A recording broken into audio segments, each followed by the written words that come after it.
started.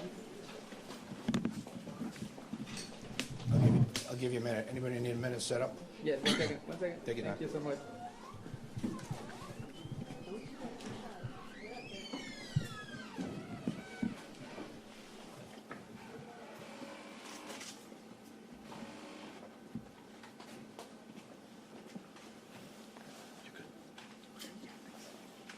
You good?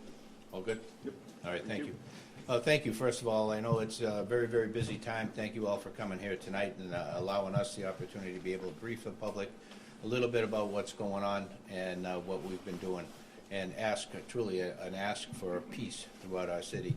I'm joined here by Gerald Woodyard, Deputy Chief from Operations West Bureau, Herman Hurtado, Commander from Professional Standards Bureau, and from Operations Central Bureau, Raul Jovel, who's also the incident commander for Central Bureau and for this incident.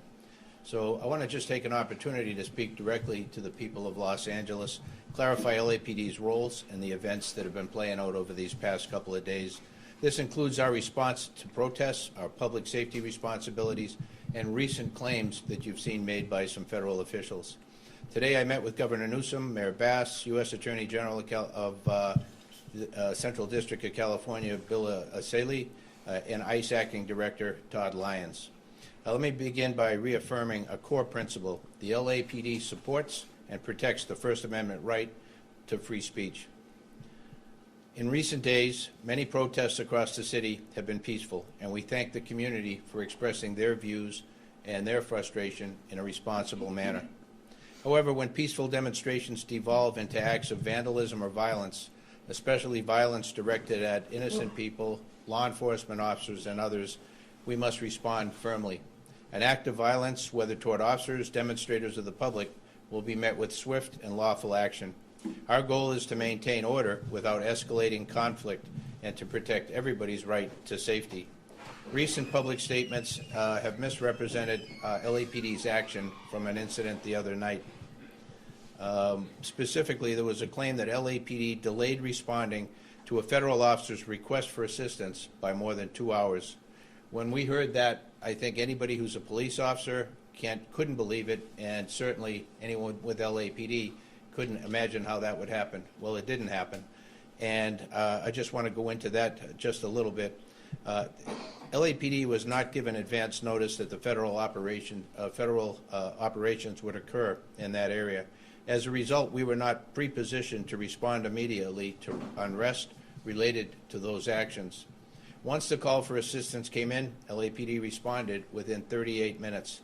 And that sounds like a long time, but I'll tell you why that is. The response was impacted by traffic, crowd density in the area with unrest occurring, hazardous conditions caused by tear gas that was previously deployed by federal agents at that location. Many of our officers, because it was put together in a mobile field force configuration without advance notice, were not equipped with gas masks. But despite these challenges, we moved in quickly and as safely as possible. At no point did LAPD ignore or intentionally delay any request for help. I also want to be unequivocally clear. The Los Angeles Police Department does not participate in or coordinate with Immigration and Customs Enforcement on civil immigration enforcement. We've said this over and over again, and I can't stress it enough for the people in our community who have high levels of anxiety about this issue, that we want everybody to believe and be able to call the LAPD in time of need if they've been a victim of a crime or a witness to a crime. We need that. Otherwise, the system does not work. That has been our policy and remains our policy, and it went into effect in 1979. So 46 years ago, that's been the way we do business.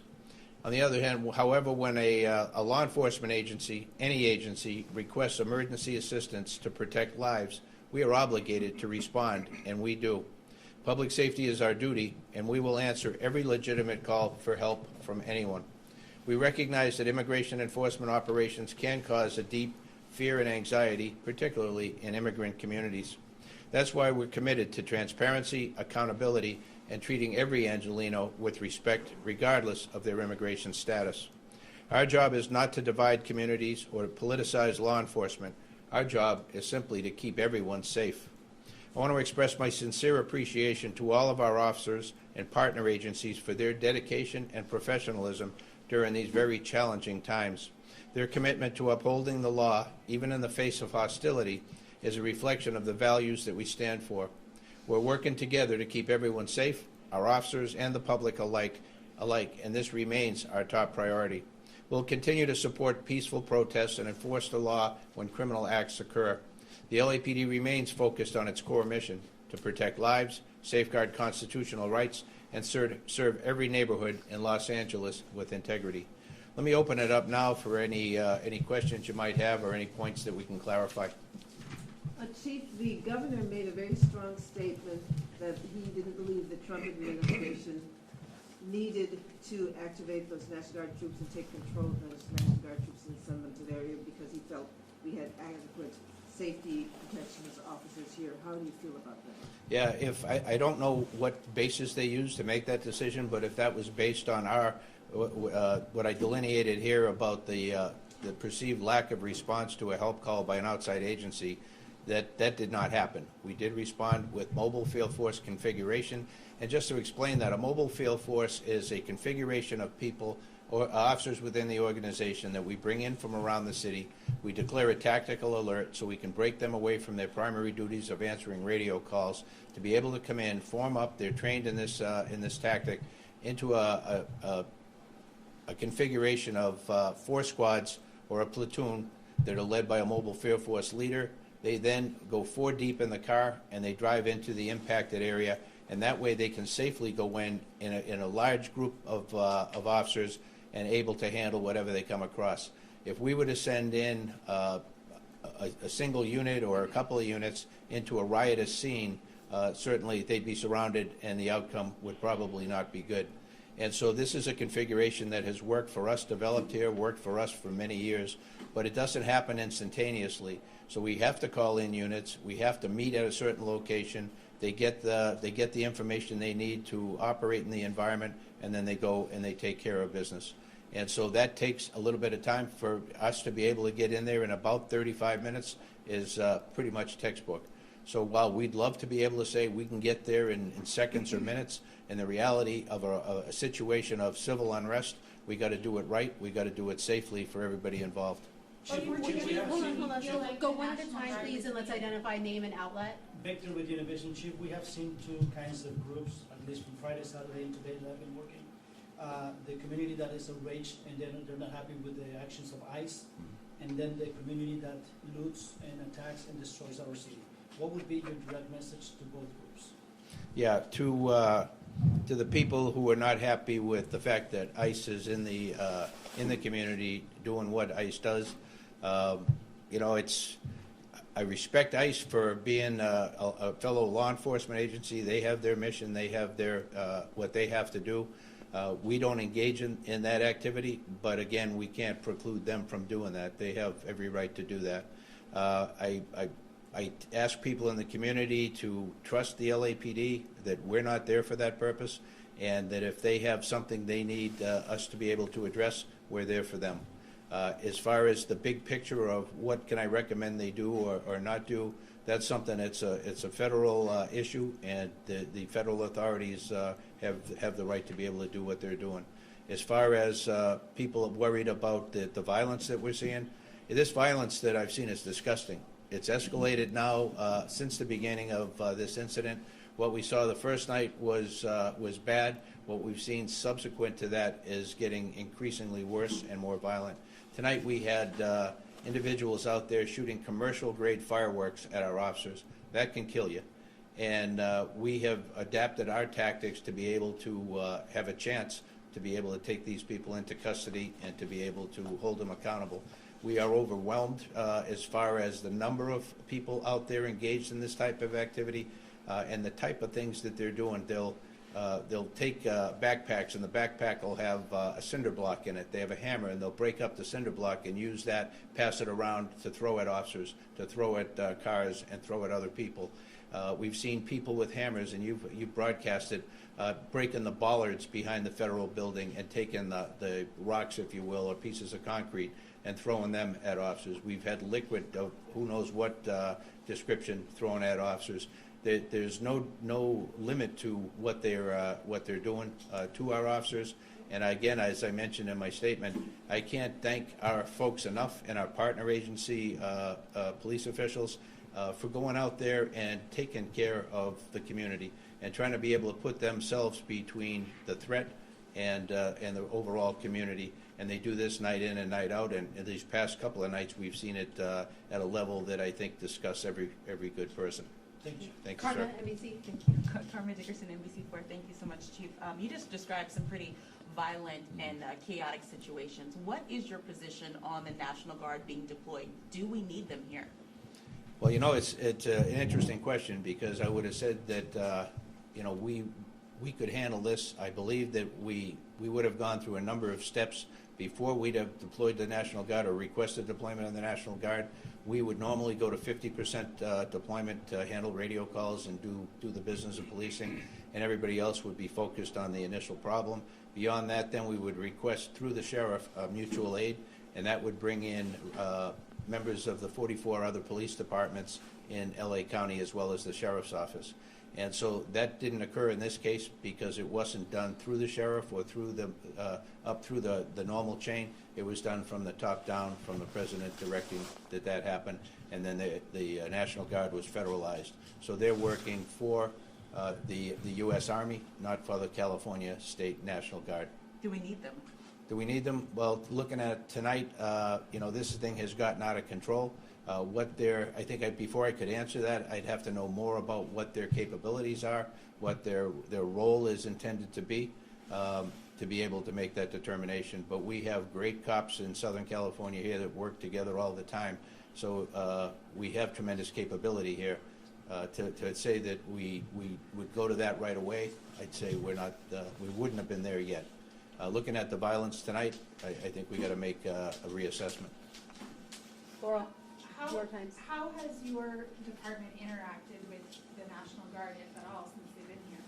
I'd say very little, other than we had a conference call this afternoon. There aren't a whole lot of soldiers in place at this time. They're still incoming.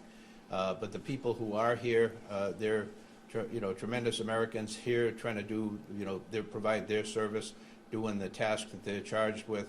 Our relationship has been tremendous overall with the National Guard. We worked right alongside them for 5 months during the Palisades fire. They were there every day in the beginning in large numbers, and then that narrowed down before they demobilized. But the relationship is overall tremendous.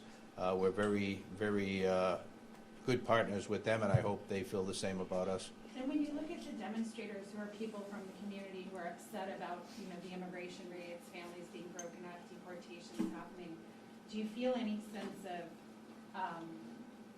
kinship with them, or about this situation, or do you see that there is need for more law enforcement and for more immigration enforcement in Los Angeles? I think the federal agents are enforcing federal immigration law, which is their right, and anybody can have their personal opinion on to what level that should be, who should they focus on, and those kind of things. I won't take a position on that because really that's not our focus, not our job. But when I look at the people who are out there doing the violence, that's not the people that we see during the day who are legitimately out there exercising their First Amendment rights and to be able to express their feelings about the immigration enforcement issue. These are people who are all hooded up. They've got a hoodie on. They've got face masks on. They're people who do this all the time, get away with whatever they can, go out there, from one civil unrest situation to another, using the same or similar tactics frequently, and they are connected. Some would call them anarchists or by any other variety of names, but they're people that we run across routinely city to city, and this is what they do. So even more disgusting that many of the people who are doing this come in from other places just to hurt people and to cause havoc. Chief, let's go next to Telemundo over here. Okay. Sorry, Navarro from Telemundo 52. Do you think that the presence of National Guard increased the level to this kind of situation? I mean, you said that it's disgusting. You think that if you control it without them, it could be a different situation? You know, I don't know. That's a very interesting question. What was the catalyst for us seeing the second and third day of this becoming increasingly more violent? To be able to say it's because of the National Guard, I can't, because there aren't enough on the ground at this point to make a difference. I've seen civil unrest a number of times before, and generally the second and third days are more violent than the initial phase. And so this is not much different from that pattern, but certainly I think there's a number of things that cause people to come out. Much of it is they watch this and see it on TV, social media, whatever social media outlets they follow, or asking them or telling them to come down and be part of this, and they do that. And they come out here, and many come out and just want to see what's going on. They're out there with their cameras, but they're putting themselves in harm's way and potentially setting themselves up for a criminal future. When you look at some of the things that are happening here, somebody could easily be killed. And if you're part of that, then you're going to be facing those charges as well. I talked to the DA just a couple of minutes ago, and the DA will file felony charges on individuals where it's appropriate, but won't be shy about doing that where it is appropriate. And also the potential for federal charges, given the type of environment we're in. And, you know, the federal authorities don't play. And so as we move forward, I think people will be surprised in some cases for what happens to their future. All right, let's go to two more questions. Anybody that hasn't asked already, go ahead. Thank you. Lindsay from KTLA. Given the amount of officers that are here in downtown LA, how does that affect response times in other parts of the city and the safety of people that are not down here who might be watching? Thank you for that question. A great question. It was, how does the deployment of so many officers downtown or in any one part of the city affect our ability to provide police services citywide? It greatly impacts our ability, because it pulls officers who would normally deploy in communities around the city of Los Angeles into one area in order to be able to address the threat that we're facing. And so other areas, when we go on tactical alert, that means we only handle radio calls of significant importance, meaning a violent crime in progress, calls that have to be answered right away. So the other calls get put on a queue and may not get handled for some time to come, and they're important to everyone who is a victim of any kind of a crime. And so when we go to tactical alert, we don't do it lightly, but in this case we did it very quickly, because we needed additional resources right away to be able to help quell the violence. And that situation, as you can see tonight, has only gotten worse. Chief, given what you said about not being informed so you could pre-stage for the incident that started this thing, and you said, I believe, that you spoke with the ICE director as well as other city officials today. Is there any effort being made for ICE to share information about what their next move? Yeah, that's something that we did talk about, and there's no resolution to that. And the problem is that we are guided and bound by the California Values Act, which means that we can't participate in any way in civil immigration enforcement. So the federal partners have been reticent to provide information to us before something happens because of that reason. Part of that is they want to be respectful of the rules that we have to live by, but it also, on a normal situation, not that big a deal, but in a situation like we saw here in the past couple of days, it turns out to be a very big deal. So we're going to continue to work with the partners that I mentioned and many others as we go forward to try and be able to make things as safe for everybody as we can. All right, Spectrum. Chief, how many arrests so far? Yes, Captain Raul Javel, Operations Central Bureau, Incident Commander. At least, this is very fluid and preliminary, at least 10 people arrested so far. There's arrests being made as we speak. About 3 officers injured. Fortunately, very fortunate, on very minor injuries, or I wouldn't say not minor, but they're not significant enough to be transported to a local hospital or treated at the scene. But we're making more arrests as we speak, and we're trying to get into that posture where we're able to make arrests. Right now, really, our officers are really under attack. If you can see, when the chief was talking about, we're trying to, first of all, ensure that our officers are safe and the public is safe, and then we'll move into, if we can arrest, we'll arrest, and then obviously protect the property and our vehicles and other things like that. But as of now, 10 arrests. And if I could just jump on, and then 29 last night as well. And so as we move forward, we will step up our arrest posture in order to hold people accountable and do what we can to stop this violence. We're gonna go 2 more questions. Really quick, yeah, she asked the question that I have with you, but how long can we expect this situation to happen? I'm sorry, say that one more time. How long do you think this situation is going to become? Yeah, for me, again, that would be speculative to say how long that the members of ICE will be in town doing the enforcement actions they're doing. But by calling out the National Guard, oftentimes their deployment periods are in 30-day periods. And so, to me, it's going to be an extended period of time. I don't know how long that'll be. We're gearing up for that to be able to participate in a meaningful way as we move forward without exhausting our people beyond what they already are.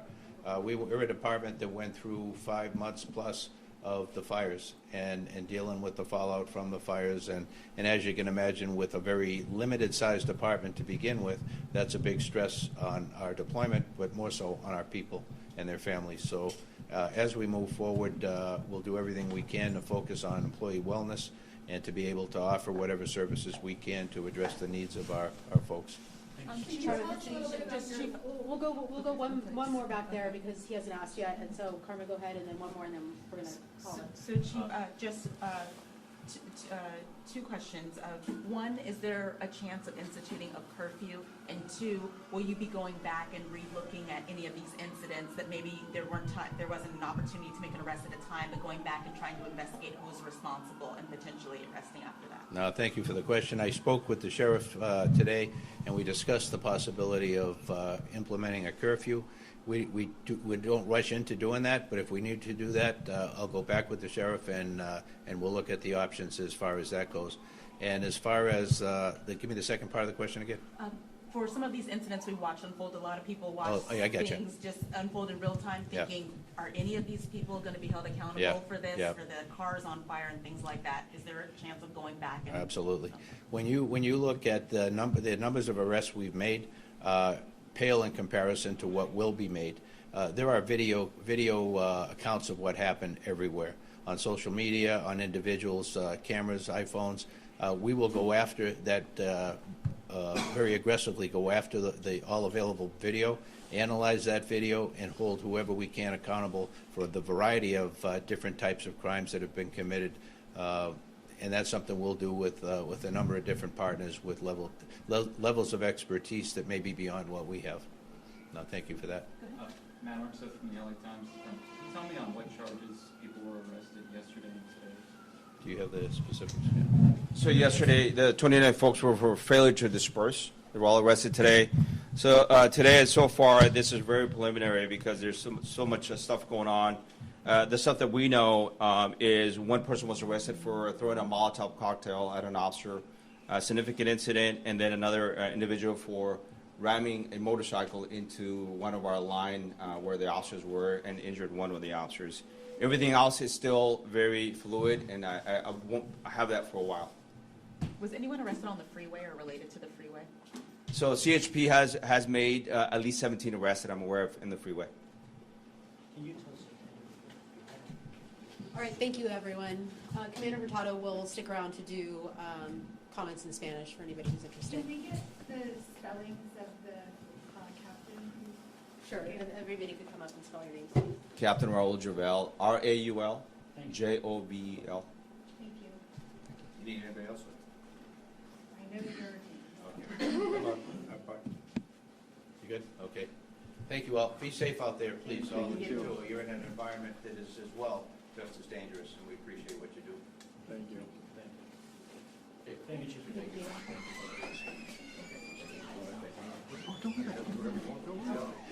Okay.